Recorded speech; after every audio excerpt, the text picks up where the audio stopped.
Hi, it's Katrina. Number 10. Moonhole Mansion. At the western end of the island of Belchite in the Caribbean is the Moonhole Mansion, an abandoned estate built inside a volcanic arch. A retired couple built the walls of their new dream home into the volcanic rock. The ocean waves crash up against its foundation and through the open windows. It's one of the most beautiful abandoned mansions anywhere in the world, sitting at the bottom of a steep Caribbean cliff. It looks like a lost piece of paradise. Its origins aren't as old as you might think. In the late 1950s, Tom and Gladys Johnston retired and moved to the island.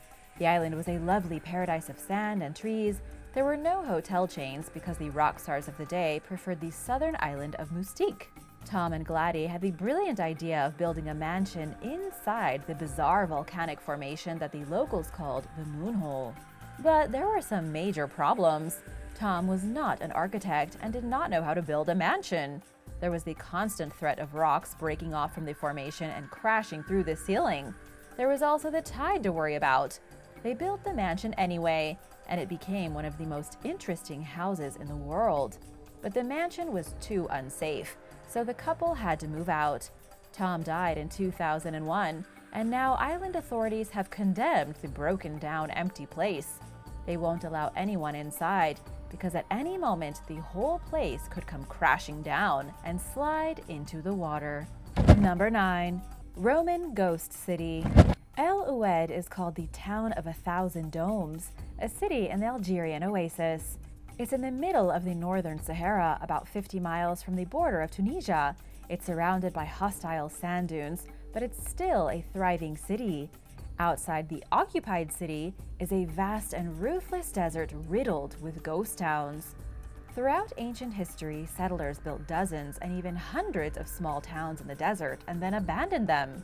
Most towns are nameless, and the desert sands have completely swallowed many of them. The unforgiving sand has inched closer and closer to the flourishing oasis over the past few centuries. But there is one city, one great abandoned metropolis in Algeria, which still stands today. It's called Timgad, and it was once occupied by the Romans. It's right on the edge of the Sahara Desert and went unnoticed by civilization for hundreds of years. Today, it's one of the best examples of Roman town planning anywhere in the empire, because time hasn't altered it over thousands of years. Its ruins poke out of the North African desert sands, covering 123 acres. It wasn't until the 1950s that archaeologists finally dug it out of the sand, much to their shock and delight. What makes it fascinating is that it has the earliest grid street system in the world. Thanks to archaeologists, we know Emperor Trajan originally founded the city in 100 AD. He had it built as a retirement colony for soldiers living in Africa. It expanded to hold about 10,000 residents.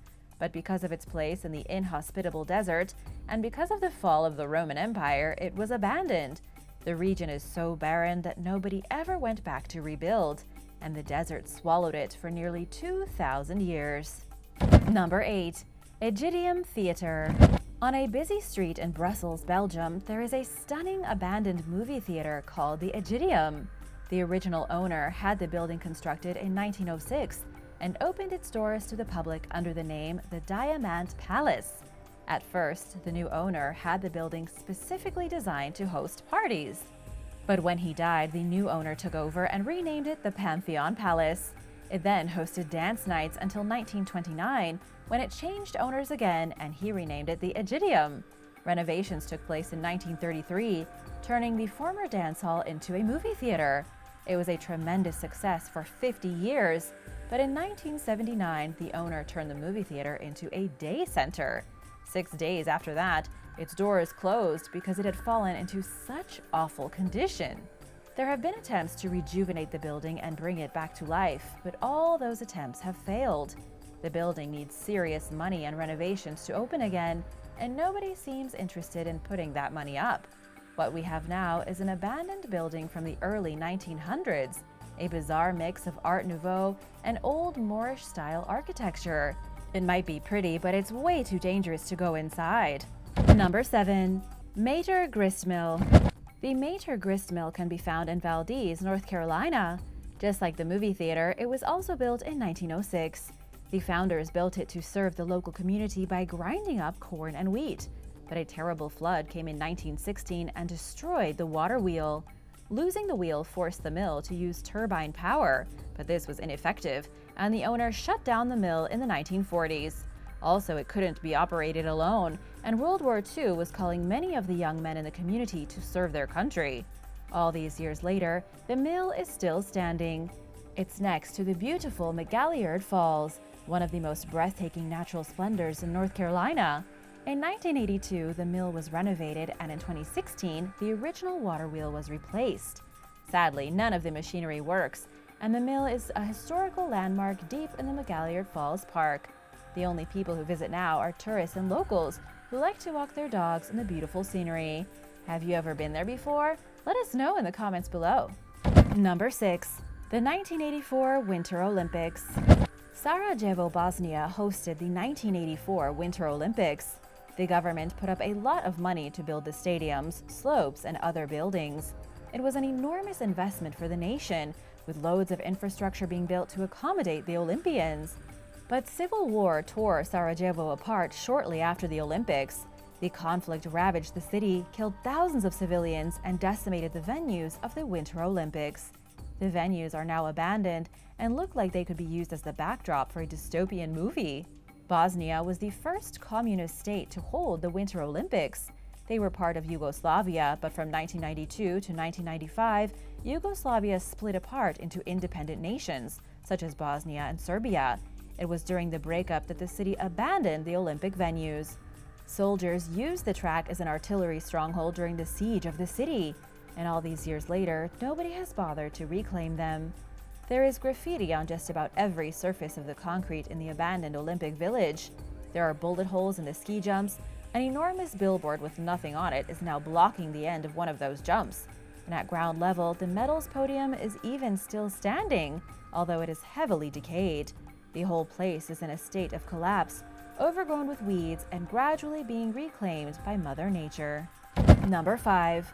Belchite. The ancient Spanish town of Belchite found itself in a difficult situation during the Spanish Civil War, which was fought between 1936 and 1939. For a bit of historical background, the war happened because fascist generals in the Spanish army revolted against the government. They thought they could do a quick takeover, but it spiraled out of control. Spanish rebels rose up against them, local armies organized and started fighting, and it was a gigantic mess for the Spanish government. It was socialists, communists, republicans, and anarchists fighting against the fascists, and the fascists won in 1939. The town of Belchite sat right on the front lines controlled by the fascist army. Then the Republican army took it, and they blew it apart in the fighting. Journalist Cecil D. Abey described Belchite as less of a town and more of a nasty smell. It was a heap of rubble, corpses, and flies. Surviving residents completed a new town in 1954 and left the old one as is. It still looks the same as it did in 1939. It's still a pile of rubble, but officials removed and buried all of the bodies.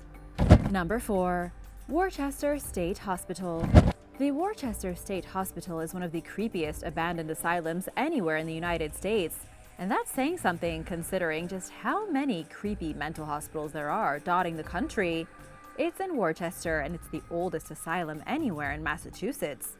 It opened its doors on January 12, 1833, under the name Worchester Insane Asylum.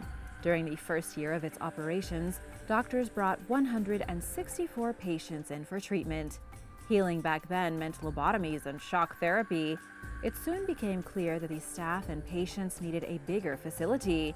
The state began construction on a new asylum in 1870 and finished in 1876. This would be the Worcester State Hospital. It was state-of-the-art, designed by the English architect Frank W. Weston. As with most hospitals in the United States, as the number of patients grew, so did overcrowding. The state added new buildings up until 1958, but it was around this time that new medications and treatments for the mentally ill became more available and accepted. The original insane asylum was obsolete by 1985 and closed down. The building was empty, and in 1991, it was partially destroyed by a fire. There is nothing left of it today except the original administration building from the early 1800s. It's a historical landmark now, with the new Worchester Recovery Center and Hospital built right in front of it. Number 3. Edelweiss Village. The small hamlet of Edelweiss began its life as a retreat for Swiss mountain guides. Now it's deserted. Investors built the town in British Columbia back in the 1910s during a boom of mountain exploration. Swiss guides moved from Europe to Canada to help tourists get through the Rocky Mountains. It was extremely popular back then, but not exactly the bee's knees anymore. The fad grew out of style. Nobody needed the town anymore. The mountain guides all moved to the more popular town of Golden, and the entire village was deserted. It's located in the alpine countryside with buildings. It's meant to mimic traditional European houses and could be one of the most gorgeous towns anywhere in the country, but there isn't a single person living in it. The town was empty by the 1950s. You probably could have purchased one of these gorgeous houses for a sack of potatoes. Just a decade ago, you could have bought the whole town for next to nothing, but with the recent boom in real estate, even a deserted town like this is worth a fortune. Just recently, the abandoned town of Edelweiss sold for a modest $1.8 million. That's not too bad, especially considering the properties come with 50 acres of pristine wilderness. Number 2. Chicago Coke Plant. The Acme Steel's Chicago Coke Plant is an abandoned industrial wasteland covering 100 acres of polluted countryside. Once upon a time, the plant here produced coke for blast furnaces. Coke is basically coal but transformed through the process of coking. The plant operated by making products like tar, ammonia, and light oil. After roughly a century of operations, the Acme Steel plant shut down in 2001 for unknown reasons. What's bizarre is that current records show the plant has no actual owner. It's an abandoned piece of real estate and nobody owns it. Not to mention, the soil is toxic. There are chemicals in the soil surrounding the plant that are a serious risk to anyone who enters the facility, especially children. This is according to state health officials in a 2007 report. Right now, we do not know what's going to happen with this gigantic piece of polluted land. The Chicago Southeast Environmental Task Force wants the land to be cleaned up and repurposed, but that could take a lot of money and over a decade. And so the place remains as it has for the last 20 years. A toxic modern ruin. Number 1. Spree Park. Spree Park in Berlin, Germany has been abandoned for approximately 20 years. The park is trashed, filled with strange remnants of its days as an amusement park after World War II. The socialist government of East Berlin originally constructed it in 1969, and it stood as a functional communist theme park until the Berlin Wall came down 20 years later.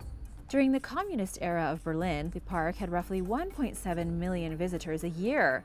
There were all kinds of rides, outlandish attractions, and even a Ferris wheel. Part of its popularity was because there was no other amusement park in East Germany to visit. After the wall came down, an amusement park operator by the name of Norbert Witt took over ownership. This was in 1991. He installed rides he had bought from other abandoned parks in Paris, changed the scenery, added an English village, and he smuggled cocaine. That's right, Norbert brought cocaine into Germany through pieces of equipment being shipped to him from Peru. He could fit a lot of drugs inside amusement park pieces, and it made him a fortune. But because of his criminal activities, poor visitor numbers, and general disinterest, he was forced to shut the park down in 2002. German courts tried Norbert on smuggling charges 2 years later. Ever since then, the park has been decaying. The fire destroyed many of its most popular features in 2014, and in 2019, most of the rest of the attractions were removed. The only thing that still stands are the Ferris wheel and some creepy abandoned restaurants. Oh yeah, and the cup carousel is still there for some reason, all grown over with weeds. Thanks for watching! Which of these abandoned places did you find the most fascinating? Which one would you like to visit? Let me know in the comments below, and remember to subscribe if you haven't already. See you next time. Bye!